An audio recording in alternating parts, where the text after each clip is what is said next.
The Galactic Academy's main corridor buzzed with activity as students of 40 different species moved between classes. Among them walked Emily Rodriguez, one of only 3 humans enrolled in the prestigious institution. At 5'4" and barely 120 pounds, she looked almost fragile compared to the towering Crotons, armored Vortex, and multi-limbed Xanathi around her. Graxtor, a 7-foot Crothon with scales like obsidian and muscles that could bend steel, blocked her path. His gang of followers spread out behind him, creating a wall of alien flesh. "Little human," Graxtor rumbled, his voice like grinding stone. "You carry expensive datapad. Graxtor needs it more than soft pink creature."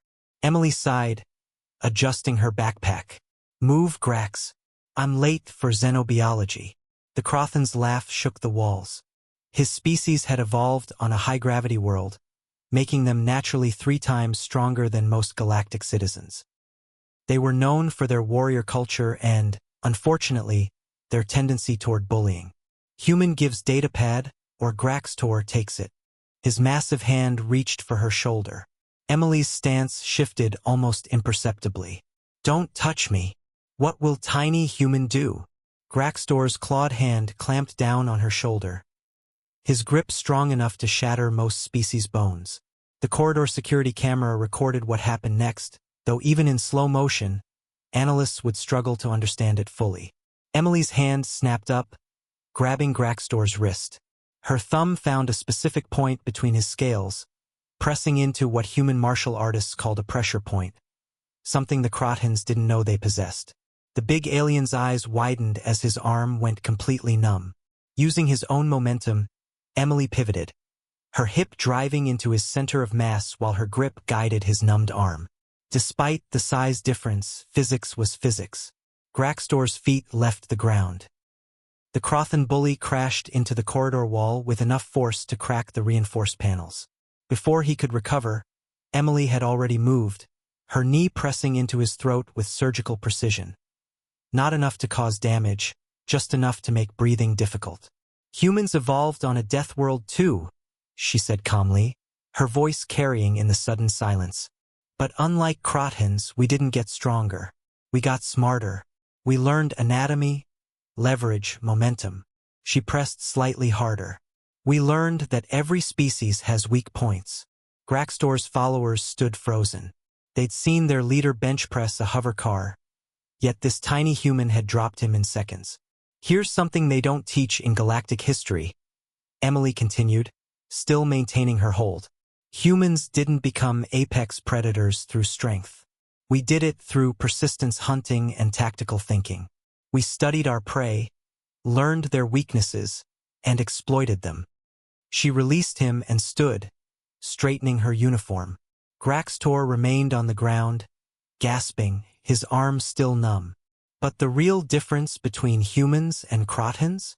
Emily picked up her datapad from where it had fallen. "We learned to fight smarter, not harder.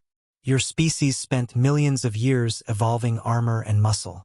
Mine spent it evolving pattern recognition and fine motor control." A crowd had gathered, dozens of students recording with their devices. Emily noticed and smiled slightly. "Oh, and Grax? That pressure point will wear off in about an hour.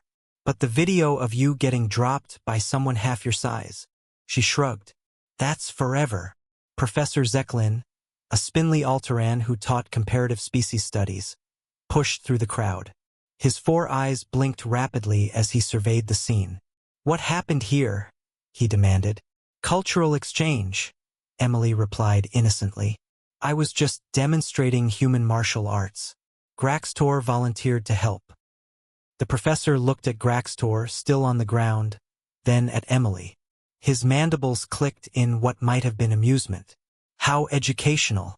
Miss Rodriguez, I believe you mentioned being late for xenobiology?" "Yes, Professor." "Then proceed. Mr. Graxtor, perhaps you should visit the medical bay. You appear to have learned an important lesson about assumptions." As Emily walked away, she heard the whispers starting. By lunch, every student would know what happened. By tomorrow, the human students would probably see a significant decrease in bullying attempts. Behind her, Graxtor struggled to his feet, his reputation in ruins but his body largely intact. He'd learned what humanity's military forces had been trying to tell the galaxy for years. Humans didn't win through brute force. They won by being the most dangerous species nobody saw coming. The security footage would later be used in a new course: Interspecies Conflict Resolution and Why You Shouldn't Underestimate Deathworlders, especially the small ones.